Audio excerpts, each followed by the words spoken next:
l'impératif majeur, l'impératif premier, c'est de sauver la planète, et tout le monde le sait, les générations futures. Et en même temps, il faut pouvoir le faire avec l'homme, et non pas contre l'homme, avec l'homme et pour l'homme. Il faut sauver et la planète et l'homme. Je dis ça parce que bien souvent, et c'est vrai, l'homme est un prédateur, mais malgré tout, il est aussi en filigrane, l'objectif, sa survie, est en filigrane de tous les combats qui sont menés. Et l'association 7e continent, dans ce cadre-là, a un esprit que je trouve absolument formidable.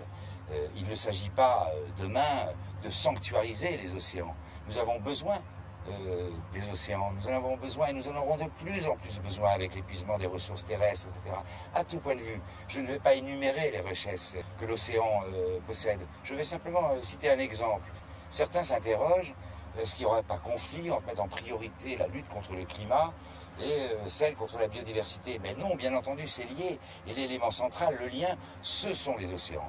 Aujourd'hui, beaucoup le savent, mais tellement l'ignorent. 50% de l'oxygène que nous respirons provient des océans. 25% des gaz carboniques que nous émettons sont absorbés par les océans.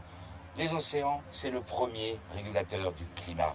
Donc un de nos combats, un des combats de 7e continent, qui fait d'ailleurs partie de la plateforme Océan de préparation de la COP21, c'est de faire reconnaître cette importance des océans, parce que je peux vous dire une chose, c'est quelles que soient les décisions, vous savez, pour arriver à limiter à 2 degrés, etc., sur le plan climatique, si elles ne tiennent pas compte au premier chef des océans, ça ne servira à rien. Et des océans, cependant, sur lesquels et avec lesquels il faut que l'homme travaille, mais en les respectant.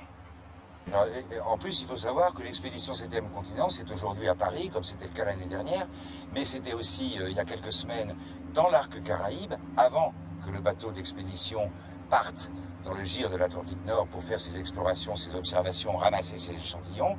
Des opérations de même nature ont eu lieu dans les îles de l'arc Caraïbe.